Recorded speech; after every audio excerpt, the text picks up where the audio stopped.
হে আমার নফস, অহংকার আর হিংসা ত্যাগ করো, কারণ তুমি এই পৃথিবীর অতিথি, মালিক নও। তুমি যে আয়নায় নিজেকে দেখো, সেই মুখটা কি সত্যিই তোমার, নাকি এটা শুধু কিছু সময়ের জন্য ধার নেওয়া এক পরিচয়? আজ তুমি শক্তিশালী, কাল তুমি দুর্বল হতে পারো। আজ তুমি সম্মানিত, কাল তুমি ভুলে যাওয়া এক নাম। এই দুনিয়া একটা স্টেশন মাত্র, এখানে কেউ স্থায়ী না। তবুও আমরা এমনভাবে বাঁচি যেন এই দুনিয়াই আমাদের শেষ গন্তব্য। হে নফস, তুমি কেন এত অহংকার করো? তুমি কি ভুলে গেছ তোমার শুরুটা কোথা থেকে? এক ফোঁটা তুচ্ছ পানি, সেখান থেকেই তোমার সৃষ্টি। আর তোমার শেষ এক মুঠো মাটি। তাহলে এই মাঝখানের সময়টুকুতে তুমি কিসের অহংকার করো? তোমার সৌন্দর্য, তোমার টাকা, তোমার জনপ্রিয়তা, এগুলো কি তোমার নিজের? না, সবই তো অস্থায়ী আমানত। হিংসা, এটা এমন এক আগুন যা প্রথমে অন্যকে না, নিজেকেই পুড়িয়ে দেয়। তুমি যখন অন্যের সুখ দেখে কষ্ট পাও, তখন আসলে তুমি আল্লাহর সিদ্ধান্ত নিয়েই প্রশ্ন তুলছ। কারণ যাকে তুমি হিংসা করছো, তার রিজিক, তার সফলতা, সবই তো আল্লাহর পক্ষ থেকে নির্ধারিত। তুমি কি আল্লাহর ভাগ করে দেওয়া নিয়েও অসন্তুষ্ট?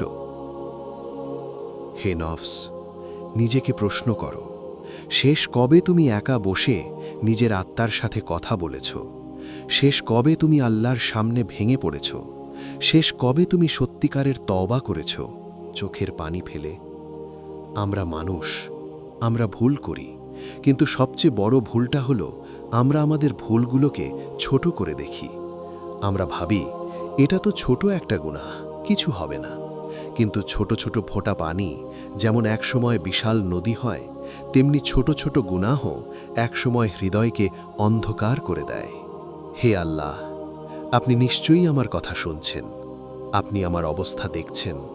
আপনি জানেন আমার বাহিরের অবস্থা আর আমার অন্তরের অবস্থাও। যা আমি মানুষকে দেখাই আর যা আমি লুকিয়ে রাখি, সবই আপনার কাছে স্পষ্ট। হে আল্লাহ, আমার প্রকাশ্য ভালো আপনি জানেন, আমার গোপন ভালোও জানেন। আমার ভুলগুলোও আপনার অজানা নয়। তাই হে পরম দয়ালু, আমাকে ক্ষমা করুন। আমার গুনাহগুলো, যেগুলো আমি ভুলে গেছি কিন্তু আপনি ভোলেননি, সেগুলোও আপনি মাফ করে দিন। হে আল্লাহ, আমার অন্তরকে পরিশুদ্ধ করুন। এই হৃদয়টা, যেটা মাঝে মাঝে কঠিন হয়ে যায়, যেটা হিংসা করে, যেটা অহংকার করে, এই হৃদয়টাকে আপনি নরম করে দিন। আমাকে সঠিক পথে পরিচালিত করুন, যে পথে আপনি সন্তুষ্ট, কারণ আপনার দয়া ছাড়া আমার কোনো আশ্রয় নেই। আমি যতই চেষ্টা করি, আমি যতই ভালো হতে চাই, আপনার সাহায্য ছাড়া আমি কিছুই না।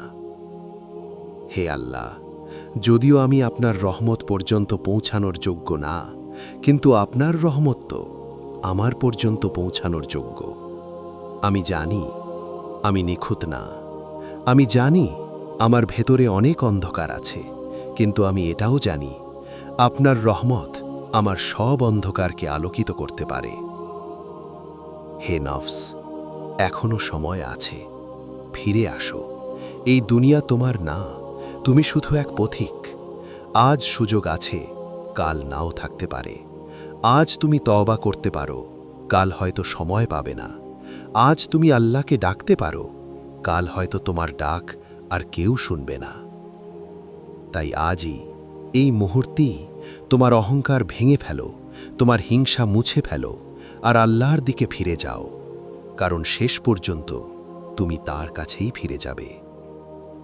হে আল্লাহ, আমাদের সবাইকে হেদায়াত দিন, আমাদের অন্তরকে পরিষ্কার করুন এবং আমাদেরকে আপনার প্রিয় বান্দাদের অন্তর্ভুক্ত করুন। আমিন।